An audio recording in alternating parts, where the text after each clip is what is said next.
My excuse for being late to this game is I was playing my own. I should be catching them about 5 minutes in, so we're gonna jump into it, and there's gonna be something exciting happening. Oh yeah, exactly 5 minutes. Look at that. Just gonna speed up a bit and go to live, then turn all this stuff off. Okay, so let's evaluate the game as we jumped into it 5 minutes in. I don't even know who's who. Jungle TF. Okay, so that's a good start. Not something I thought I'd see as soon as I tuned in. Not ripping on it. It's, I mean, situationally probably subpar, but can work. Definitely getting out jungled by Graves just from the initial look. The Renekton apparently got 2 kills, which was on the top and jungle, so I'm assuming it was a 1v2 that got turned around. And bot lane is 0-2 for blue, both on the AD carry. But the AD carry is still pretty even in CS. Actually, they have a... their wave is bigger. It's probably even in CS actually still. Okay, so now that we got the general grasp of the game, TF is coming in here first. Red card onto the MF. She's gonna get slowed up and stunned by the Bard. Bard will take it. He will get the first kill for the bot lane. Just gonna jump straight into the action here. Renekton actually first itemed the Bramble West against Sett. He is beating the Sett pretty handily in this lane. It kind of makes sense when you think about the matchups here. Makes it really hard for Sett to fight them, but it also makes it really hard to take towers, because Sett just has to punch him once and the next one draws tower aggro, as demonstrated there.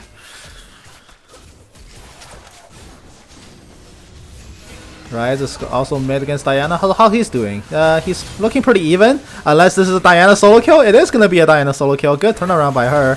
She's going to get the first kill. Oh, Renekton dashed back into a Haymaker. It's going to be enough that Dandruff kills off the Sett, but he also dies to the jungler, so jungler gets the shutdown. Meanwhile, Kate has been sent back once again. Getting beat back pretty badly. And apparently Karma named herself Ionia. That's a little bit tongue-in-cheek.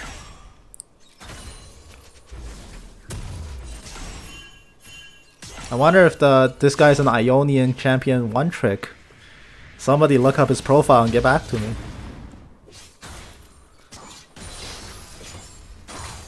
So speaking of Ionia, I am a lore guy. A very interesting place. They're supposed to be a cultural people, I suppose, and then Noxus invades them. And now in a strange twist of fate, in a strange twist of fate, Ionia's identity nowadays is probably more so war than peace, which is the exact opposite of everything they stood for. There's a lot of factional division, people fighting each other. There's infighting after the war because it left behind a lot of unrest. It's a very fascinating place to read up about, but for the most part, all of the stories on Ionia are just depressing as hell. And there's also the whole Vastayan arc to Ionia as well. There's a group of magical furries, or I guess the technical PC term is animal people, that demand independence and not racism. It's a fascinating universe that was built into Ionia. And reading all of Ionia now just feels bittersweet. It honestly could be... It's honestly a place of circumstance. It could have been a much happier place, but that's just not the reality. It's just depressing for the most part. We're gonna have Renekton counter jungling the Graves here. She's gonna steal away the red buff and make his way back to lane. Sett is hurriedly pinging missing on top lane. And bot lane's just gonna farm it out for now. We do have the Destiny. TF using his extreme jungle pressure to fly down to bot lane. And Caitlyn grabs that kill onto the Karma. Karma does counter ignite onto the jungler, but TF does not die from this. He is also going the attack speed on hit TF, as you ought to when you're jungle. Very close to Blood Razor being done. Graves has made his way down here, but he's going to get stunned out by Bard, so he has to back off here.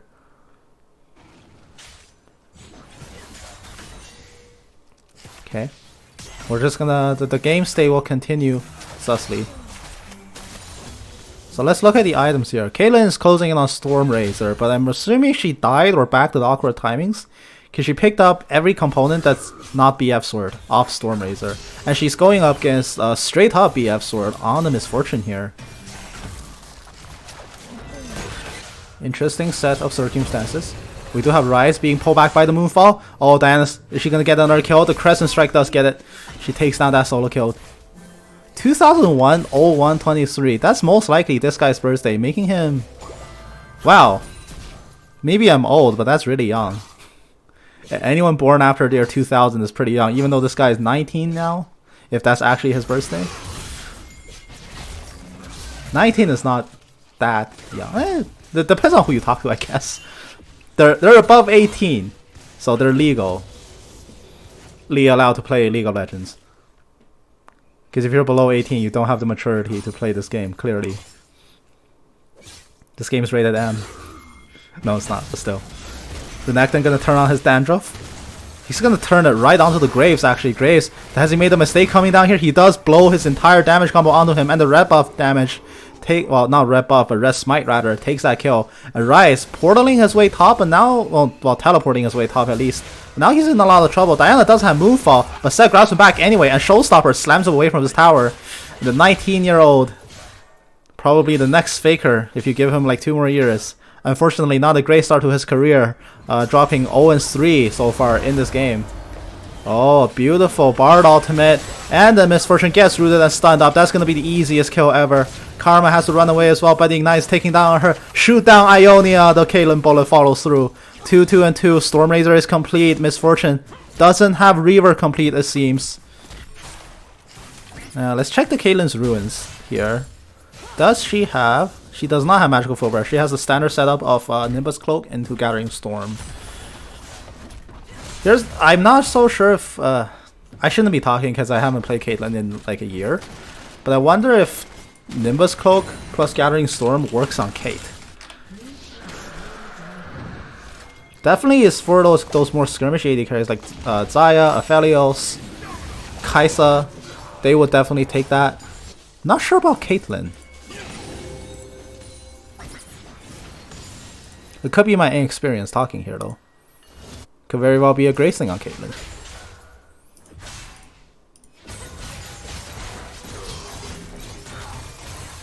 Renekton gonna go away from the tower. I don't think he proc Demolish there.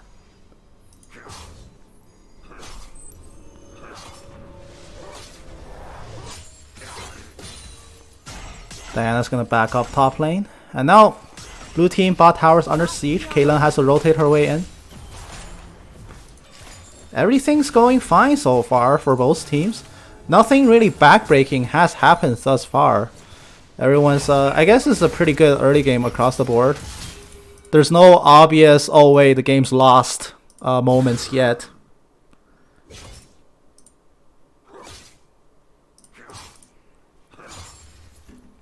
So we'll just sit and wait until, I suppose, the first person to mess up. You can take bets on who it is if you like. Ooh, the Showstopper gonna bring Renekton in. That might be a mistake. He's got no help coming. TF is actually in the river right now, and Seth's being chased down by the guy with the floaty Dandruff all around him. Rift Herald does drop. TF picks it up. Seth has to get out of there, and now Caitlyn gets caught out. She flashes away from the Graves damage, and the line doesn't hit, but Xayah Featherstorm's coming down. The Haymaker true damage returns it. Oh, but this isn't enough. He hides a slice. He doesn't do the dash. And now this tower is still under siege. Another line gets dodged out by Caitlyn once again, but bot lane rips away a turret plate. Renekton takes his own up top, trading 1-for-1 in terms of plates. Bot lane commits her jungler, and all they got of it was 1 plate and the Caitlyn flash. Probably not awful. Too awful of an exchange. Although Goldly right now, still favoring blue team. Diana's gonna take away blue buff's Raptors. Rise might run into her here. If he does, that's gonna be bad news bears for him. Diana can still definitely very easily solo kill him straight up. He has to be very careful here. Oh, he does find the Diana. Rune Prison lands, but Diana's not gonna commit the Moonfall. Bard has returned to help. Ignite is landing on her. That will trigger Diana's flash. So a positive summoner exchange here. Ignite for flash. And Rise gets the free push. Bard will de-ward. And roam back bot. Renekton, he might take the first tower here. This is still first tower, right? Yeah, this is still first tower. Yep, he does take it here. 450 gold into his pocket. And here comes the set. He popped goals. He really wants this. Graves is coming in here as well. He has a double buff, so he can lay down the slows. Renekton doesn't have his ultimate up yet. He needs to buy some time. He wants to turn it. No, it's not going to be enough. There's just too much damage, so he dies. But he does take first tower away with him, so it might be a worthwhile trade. TF is going to ultimate his way down top, throwing so much paper at the Misfortune. Excellent decision by the Bard, turning off the tower. Beautiful tower dive here. TF takes away that kill. Committing only a flash to get it, but that's probably worth it. And now the turret, very angry, targeting the Twist of Fate. Very angry about being forcefully turned off. Trying to snipe him, but the turret range doesn't shoot that far. And now Rides getting some free time alone with this tower as well. It is not gonna die here. Diana's gonna be back in time. Herald will definitely do it though. He will definitely do it from here. Bard also takes away the bot lane T1. So now they're about to lose their third turret. So that's 3 turrets to nothing. Blue team getting very good early pressure here. And this converted 3 towers in their favor. Can they get any more? Now they should just reset and go for another concerted push as a group. The map is favoring them, and now Diana catches out the Bard. Can she do it? She does have the moonfall? Yes, she does have the moonfall. She drags it down onto both carries, and the Graves collateral damage comes in to help as well. Diana picks up a double kill onto the bot lane, catching them a little bit too far up in their own jungle at a very opportune time. Mountain Drake spawning in just 30 seconds. The AD carry and support will not respawn in time to come help. Unless they can somehow get to the pit in 5 seconds. I don't think that's happening. Graves is gonna clear out the vision. They know they have man advantage as long as they commit people here, they can just get it. They're gonna go mid and push it out, which is the correct call before starting objectives. Now the Drake is spawning. Red team starting the movement. Misfortune first to the pit. Renekton is in the solo lane. He's trying to exert some pressure. But I don't think he can push on mid enough in time to make this a threat. Blue team has already turned. They're starting the dragon. Misfortune's already shooting it. Blue team's not in the position to contest, so they're just going to give this up. Bard has made his way back here though. Can he do anything? He does have the ultimate. Is he going to commit it? He does! He freezes. Oh, I'm so sorry about that noise. So he freezes 3. But that's not enough. Red team takes away that Drake, sending the game into 1-for-1 Drake score-wise. And the Cloud Rifts has settled in. Set, gonna catch out the Caitlyn. Showstopper bringing her 99% slow. Very overpowered on top of Graves Smokescreen. Caitlyn dies before knowing exactly what killed her. Tragic outcome here for the Caitlyn player. But still, it's gonna be met with an equal dive onto the mid lane. Can he kill off the Diana? Oh my gosh, his right doesn't have the damage. He finally gets it, but he has to use his own flash to get out. Misfortune is here. He steps back into the realm worm and he's out safe and sound. Renekton tower diving now, but Misfortune is so squishy. He does kill her off, but the tower will still finish him regardless. That's overall a 2-for-2 trade across the 2-for-2 trade across the map basically. Caitlyn dies for free bot lane and 1-for-2 mid. And now blue team still with the gold lead and still with the positive map pressure. Despite losing their Drake. Alright, they do lose their first 2 towers I guess here. They lost their top and their bot, but critically their mid tower is still alive. Probably not long for this world though. It is standing on basically 1 leg with that little bit of HP.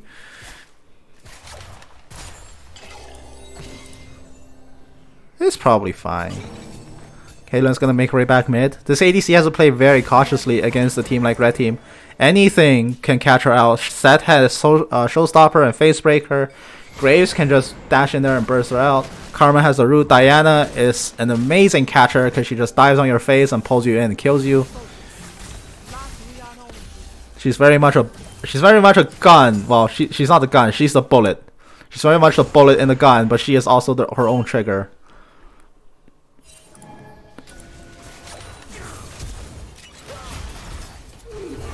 Bard ult, it catches out the Karma.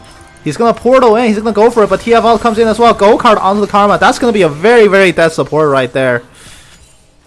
12-12 is the team kill score. Once again, blue team holding onto a very healthy goal lead that they haven't let go of quite yet. They're trying to lay siege to mid. They're committing so many people into it. Set is here. Is he gonna go for it? No, Facebreaker misses, so that means he has to back off a little bit. He's getting LCS. In fact, most people on Red Team are getting LCS, except for Graves, who should be beating a TF jungle in farming. But TF does have some vital items done. Critically, he's missing tier 2 boots. But I suppose for TF jungle, you don't have to roam by walking. There's no excuse to skip your tier 2 boost though. He does have Blood Razor and Rage Blade, two very critical items for his build. And he's deathless this game, so he's actually doing quite well for himself.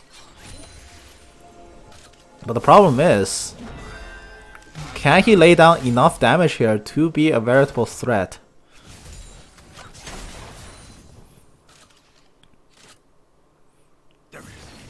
Rise Overload? No, not gonna find anything. Caitlyn. Trading against the Miss Fortune mid, just farming next to each other. Caitlyn's still holding a very healthy CS lead. She's got this. Well, she needs to... This is the part of the game where Caitlyn actually falls off for a little bit. Because she will gradually get out DPS by basically every other AD carry. Because while other AD carries are working on attack speed, ZO items, and crit, Caitlyn's picking up more crit in the form of getting Infinity Edge. Caitlyn is a carry that scales very poorly off attack speed, given her role, basically. She has one of the lowest attack speed scalings in the game that's not Senna and Jhin, who purposefully have very low attack speed scalings because that's how their kits work. So the attack speed ratio exists in this game, and I should talk about it to educate people, I guess. The attack speed ratio is a metric that's specific to each champion for the most part, and it determines how much attack speed you actually get after building an attack speed item. So, for example, Dagger gives 12%, but let's say if Dagger gave 10 for the sake of easier calculation, and your champion had an attack speed ratio of 1. Oh wait, hold on, Miss Fortune got caught out here. Diana Moonfall kills off the support, but there's a point blank Caitlyn netting away, getting that kill, and Ryze getting a solo kill as well onto the very squishy support. Suddenly, that's a 4-for-0 fight. Well, 4-for-1 fight, I suppose. I didn't even see the other bodies drop. Ryze just killed off a bunch of people in the back, I suppose. Oh, here comes the Graves. He's shooting the TF. TF's prepping a gold card, but he's gonna throw it into the spell shield, so nothing happens. Collateral damage gets flashed away. That would have definitely killed him. TF still deathless here, but Graves gets caught out. Rune Prison snares him up. Does Caitlyn still has her bullet? No, Caitlyn doesn't have her bullet, but the right spell flux will take it here. Sett is running in Facebreaker on the 2. He got them both. TF is TPing back in. He wants the help. He gets the help. He gets it. So that was a very delayed ace, and in fact, more so than an ace. That was a 6-for-1 trade. Extremely favorable team fight there. So back to the attack speed ratio talk. So suppose your champion had an attack speed ratio of has 1. And if you buy an item that gives 10% attack speed, then you get 10% attack speed. But if your attack speed ratio was, say, like 0.5, then a dagger, in this hypothetical scenario where dagger gives 10% instead of 12, yeah, 10% instead of 12, you will only be getting 5% attack speed from it. So basically, the attack speed ratio is a metric that determines how effective building attack speed on your champion actually is, because you get different amounts of gold effectiveness depending on the champion you're playing. This ratio is not something you can adjust. It is native to each champion and it's unique to them. So for example, Senna, very famously, or I suppose infamously, has an attack speed ratio of 0.2, which means that if she builds a dagger which gives 12% attack speed, she gets 2.4%. And another infamous case is Jhin, who doesn't get attack speed at all from items, so his attack speed ratio is actually 0. Caitlyn, who is none of those special cases, has one of the lowest attack speed ratios in the game.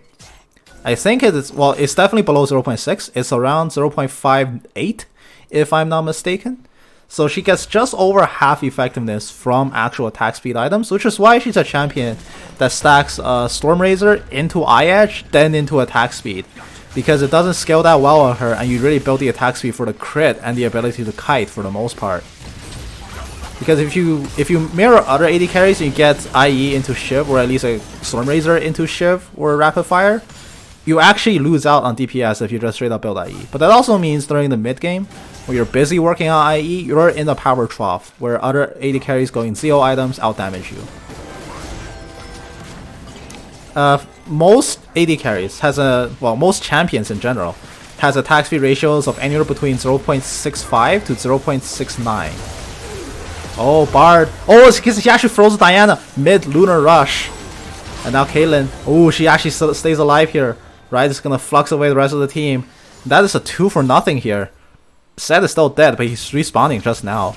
Now Miss Fortune has a monumental task ahead of her. She gets the bullet time. She kills off the Bard. And TF is teleporting in. He doesn't have rapid fire. No extended range, but it's not going to be needed here. Renekton dies face first into red team's base. He's killing everybody. He kills off Miss Fortune. He kills off the Karma. And now it's just the Sett who just freshly respawned, being driven back to this fountain yet again.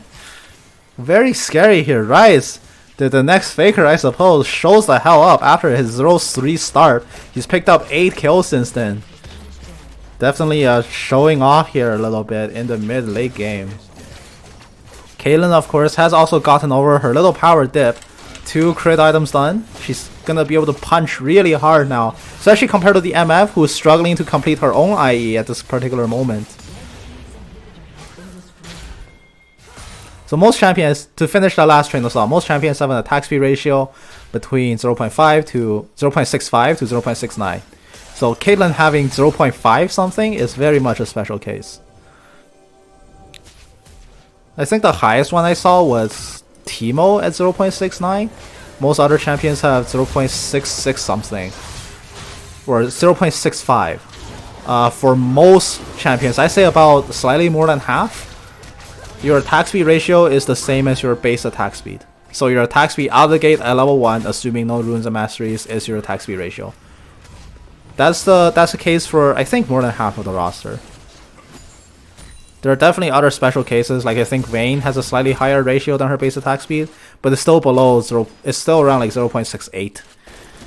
So nobody really gets the full effectiveness from an attack speed item. When something advertises at 12% attack speed, you should reasonably expect to receive like maybe 7 or 8% from it. That's just a lesson to take away here. Rise getting that solo, well, not really a solo kill, it's helped up by the Bard, but he gets his 9th kill of the game, taking down the Graves here. Now blue team's gold lead has certainly ballooned over the past few minutes, going from just a modest 1,000, 2,000-ish, all the way up to a mighty 10,000 lead. This is very quickly getting to the point where it's unsurmountable, and red team, while I was talking about league mechanics for the past few minutes, has just been ballooning this lead. And red team has just been pushed back and back, losing fights left and right. Just can't find a way to out team fight blue team. The blue team somehow has a better team fight here. Just because a lot of red team's engages have been quite scattered. And speaking of scattered engages, here comes the Diana, cut out on the side. There's so much CC landed onto her. She gets stunned by the Bard, but she makes it out in time. She'll get chunked to half, but not dead. However, she can't really participate in this fight anymore, so that means that turret goes to blue team. Red team once again has to retreat. Karma just barely escapes the Bard ultimate. She won't make her way out. Dragon has spawned and Renekton still chipping away at it, so he's not even a part of this fight. But red team still being pushed back regardless. Twisted Fate completed Demon's play. That's gonna be scary. He's actually so fast now. Oh my gosh, that flux damage. Red team can't even stay in their own base. They're being driven back. The glory days of Diana solo killing the Rise is over now, I'm afraid. He's got 25 stacks on his Magi. I completely missed that until just now.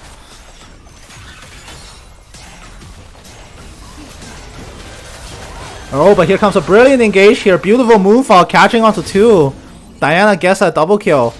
That's helpful. Ooh, can they catch out the Rise here? If they can, that's gonna be huge. He has Magi's. They're gonna flash after him so much, but Rise lays on so much damage. Twisted Fate comes here to help. Renekton now dies face first into the team. 3 Drakes now for the team. Sett is gonna go in hard for the Rise, but the Seraph's Embrace actually keeps him alive, and he's going to kill off the Sett in return. Now he has to try to make his way out. He's solo. Diana, she does have the flash. She can gap close. She does get it. 1,000 gold shot down onto the Rise. TF has to be careful. He's deathless. He doesn't want to die here. The Crescent Strike not gonna hit it. Demon's play kicks in. He's out of there. Ooh, that was scary. But blue team actually loses a fight there. The bot lane gets caught out at the start by the Moonfall. And then the rest is just a cascade. But still, even when the fight starts off so unfavorably, they take quite a few casualties on their way out. Which is just insane. It's just a testament to how far ahead they are right now. TF has to be careful. He has no innate lifesteal. Unless he has a... Does he have it? Nope, he doesn't have Legend Bloodlines. He has to be careful here. Oh, I guess his jungle item gives him lifesteal against monsters, but still. Be very careful. Well, Drake is up in 3 minutes. That's gonna be the Soul. This Soul is scary as hell for blue team. Those are not champions that you want to give a speed buff on ultimates to.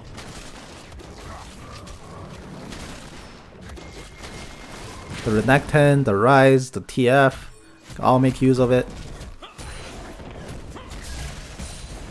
Seth's actually punching pretty fast. He has Triforce. Oh my gosh.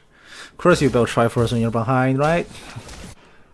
Oh, Caitlyn gonna clear out the Vision in the pit. I can understand some champions building Triforce because it's pretty vital on them. It's definitely not mandatory on Seth, and I don't understand his mentality for still going for Triforce while behind, but enough about that. Diana gets caught out. Moonfall counter. She will get the TF. The Redemption will heal him a little bit, but he walks out of it. He can't stay there. The Crescent Strike barely misses him, so TF will stay alive here. He still hasn't died yet this game. Although he's had a few close encounters with death so far. They cash out the Diana and chunk out the Graves. They could turn for Baron here if they want, but they'll just continue the siege because Red Team has no means of stopping them at this particular moment.